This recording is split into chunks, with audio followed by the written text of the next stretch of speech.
Good evening বন্ধুরা, কেমন আছো? নিশ্চয়ই ভালো আছো। আমি খুব ভালো আছি। আবারও চলে এসেছি নতুন একটা ভিডিওর সাথে তোমাদের সঙ্গে কথা বলবো বলে। আর দেখো, এই ভিডিওটা শুধুমাত্র আমি কোথায় যাচ্ছি সেইটার জন্য নয়, আমার সঙ্গে যে ঘটনা ঘটেছে তা তোমাদের সঙ্গে শেয়ার করব বলে। আর আমার যে অভিজ্ঞতা হয়েছে, আর যাতে তোমরা না এই বিপদে কোনোদিনও পড়ো, তার জন্যই এই ভিডিওটা। আরও এখন পর্যন্ত ভিডিওটা তো শুরু করছিলাম মানে আনন্দের সঙ্গে, কোনো রকম দুঃখ নয়, কোনো রকমই নয়। ট্যুরে যাচ্ছি তা তোমাদেরকে জানাবো না, দেখাবো না, তা হয় না। তোমরা যেহেতু আমার বন্ধু। আর আমার মেয়ে দেখতেই পাচ্ছ কী হারে নাচানাচি করছে।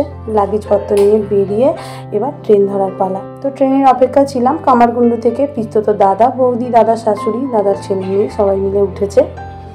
আর আমরা মধুসূদনপুর থেকে উঠি। তো এই যে দাদার মেয়ে আমার সঙ্গে একটু হাসি খুনসুটি করছিল, অনেকদিন পর পিসিকে দেখতে পেয়েছে তো। আর দাদা এখানে শুয়ে রয়েছে, যেহেতু ট্রেনের বগি পুরোই ফাঁকা, আমাদের জন্যই যেন পড়ে রয়েছে। আসলে রাতটা ছিল অনেকটা, কারণ আমাদের মেলের টিকিট ছিল 12টা 52 না 54-তে, যাই হোক। তা বর্ধমানে নেমে পড়েছি। নেমে পড়ে এবার মেলের অপেক্ষায় আছি। তো মেলে তো উঠলাম, কিন্তু এবার যে ঘটনাটা ঘটবে সেইটাই তোমাদের সঙ্গে শেয়ার করি। এই দেখো, আমার বাবা বাথরুমে বসে আছে, কনফার্ম টিকিট থাকা সত্ত্বেও। টিকিটটাকে দেখো, আমি এক বন্ধু মিথ্যে কথা বলছি না, একদম কনফার্ম টিকিট। আমার টিকিটটা পুরো একদম গোড়া থেকেই কাটা করে নাও, ওয়েটিং অনুসারে ছিল না, আর এসিও ছিল না। এই যে 15 তারিখ 5-15, আর এখানে 12টা 54। আসলে হয়েছে কি, আমার অভিজ্ঞতা ছিল না। 12টা 54 কথার অর্থ হচ্ছে, যদি বুধবার হয়ে থাকে তার মানে মঙ্গলবার রাত্রি 12টার পর যে 54 হয় সেই দিন। আর আমি গেছিলাম বুধবার, লেখা আছে বলে বুধবার দিন বেরিয়েছি। তো এই দুঃখ কি আর বলবো। এই যে মেয়েকে আর ওই দাদার বাচ্চাগুলোকে লোকের কাছে দয়া ভিক্ষা করে ওই চ্যানেলের মধ্যে যেটুকু ফাঁকা থাকে তার মধ্যে পলিথিন পেতে শুইয়ে বাবাকে বাথরুমে বসিয়ে, আর আমিও এই যে ট্রেনের সাইডে বসে বসে যাচ্ছি। তো এই টিটি মহাশয় এসেছিলেন, এর আগেও 2টো টিটি এসেছিলো। তো লাস্ট পজিশনে এই টিটি মহাশয় এসে কিছু ফাইন করলেন, করে আমাদেরকে এইখানে নিউ জলপাইগুড়িতে নামতে দিলেন। তো যাই হোক, ভুলটা আমাদের, তার জন্য কোনো রেল কর্তৃপক্ষের কোনো দায় নেই এতে। কেননা আমাদের ভুল এইটাই যে 12টা 54 বা 12টা 2 মানেই হচ্ছে তার পরের দিন হয়ে যাওয়া। তো এটা আমাদের সত্যি মাত্র রেলের টিকিটে এরকমটা যে হয়, এটা আমার নলেজে ছিল না। আর এটা আমার নলেজে নয়, আমি ওখানে ট্রাভেল করতে করতে অনেকের সঙ্গে কথা বললাম আমার এই অসুবিধাটার কথা। তো অনেকেই কথাবার্তার মধ্যে জানা গেল যে অনেকেই এরকম প্রবলেম প্রায় ফেস করেছে। তো যাই হোক, আমরা এনজেপি থেকে নেমে গাড়িতে উঠে পড়েছি। রাতে যা হলো তো হলো, মোটামুটি এবার আশা করি সকালটা ভালো যাবে, এই উদ্দেশ্যে বেরিয়েছি। দূরে ওই দেখা যাচ্ছে পাহাড় হাতছানি দিচ্ছে যে যেখানে আসতে চাইছিস আয়, আমি অপেক্ষায়। এই হচ্ছে আমাদের গাড়ির মধ্যে সবাই বসে আছি। রাতের ছাপ তো থাকবেই, সবাই মোটামুটি জেগেই ছিলাম। আমার মেয়ে পুরো মাস্কটা মুখ থেকে চোখে। আর এটা হচ্ছে ড্রাইভারদা, আমাদের ড্রাইভারদা খুব ভালো, খুব ভালো। আর এনাকে কন্ট্যাক্ট করে দিয়েছে আমার এক বন্ধু, 1 মাস আগে গেছিলাম দার্জিলিংয়ে, সেই কন্ট্যাক্ট করে দিয়েছে। তো ড্রাইভারদার যেমনি কথাবার্তা ভালো, তেমনি গাড়ি চালানো ভালো, ব্যবহার ভালো, খুবই ভালো। উনি এনজেপি টু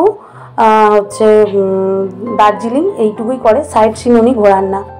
তো যাই হোক, একটা জায়গায় স্টে করে তারই একটা ছবি, চারিধারে মেঘে ভর্তি, তাই সাইডের ভিউ, পেছনের ভিউ কিছু দেখা যায়নি তেমন করে। খিদে প্রচণ্ড পেয়েছিল, সারা রাতের জার্নিতে কিছুই খাওয়া হয়নি। যা খাবার তুলেছিলাম কিছুই খাইনি, কেননা ওই টেনশনে আর খাওয়া যায় না। তো এখানে প্রিয় খাবার মোমো, এটা তো নিতে পিছপা হলাম না, মেয়ের তো খুবই পছন্দ। এখানে মোমোর থেকে চাটনিটা আমার খুব ভালো লেগেছে। তো যেই জায়গায় স্টে করলাম ওই জায়গায় করে একটুখানি এইসব টিফিন আরে করে আবার আমরা বেরিয়ে পড়লাম। তো যত যাচ্ছি, কালকে আগামীকাল রাতে যে কষ্টটা পেয়েছিলাম, আগের রাতে যে কষ্টটা পেয়েছিলাম, সেটা যেন মনে হচ্ছে আস্তে আস্তে সেই কষ্টর যে মুহূর্তটা, যে ঘন্টা মনে পড়ছে, তা যেন আস্তে আস্তে মুছে যেতে চলেছে যত উপরে উঠছি। দৃশ্য খুবই ভালো লাগছে, কেননা মেঘে ভর্তি আর কি। আর এটা হচ্ছে ঘুম স্টেশন, পৃথিবীর উচ্চতম যে রেল স্টেশন ঘুম, এটা হচ্ছে তাই। আর এইটা হচ্ছে টয় ট্রেন, যে টয় ট্রেনের জন্য দার্জিলিং বিখ্যাত বলি আমরা। দার্জিলিং গেলে টয় ট্রেন পাবো, এটা হচ্ছে সেই টয় ট্রেন। তো এখান থেকে ট্রেনটা ছেড়ে বাতাসিয়া লুপ ঘুম স্টেশন দিয়ে ঘুরে আর কি। তো যাই হোক, এখানে এই যে আই লাভ দার্জিলিং লেখা রয়েছে।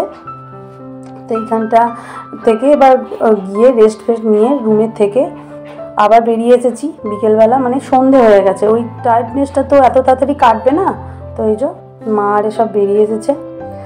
তো আজকের ভিডিওটা এতটুকুই। পাশের দোকানগুলো এই যে দেখাই যাচ্ছে, দেখতে খুব ভালোই লাগছে, কিন্তু সেভাবে এনার্জি নেই যে আজকের দিনটা ঘুরবো, কেননা রেস্টটা আছে, ভালোভাবে ঘুমোনো হয়নি। তো বাপি তো বেরোয়নি, আমরাই বেরিয়েছিলাম। তো টুকটাক খাবার তুলে নিয়ে কিছু টুকটাক কেনাকাটা করে আবার রুমে ফিরে যাচ্ছি। তবে হ্যাঁ, এখানে সব জিনিস কলকাতা থেকে আনা, কিন্তু তবু দার্জিলিংয়ে এসে কিনতে হবে বা ভালো লাগছে কিনবো, তার জন্যই কেনা, নাহলে প্রচণ্ড কস্টলি, সত্যি বলছি। যে যা গেছো সবাই নিশ্চয়ই জানো।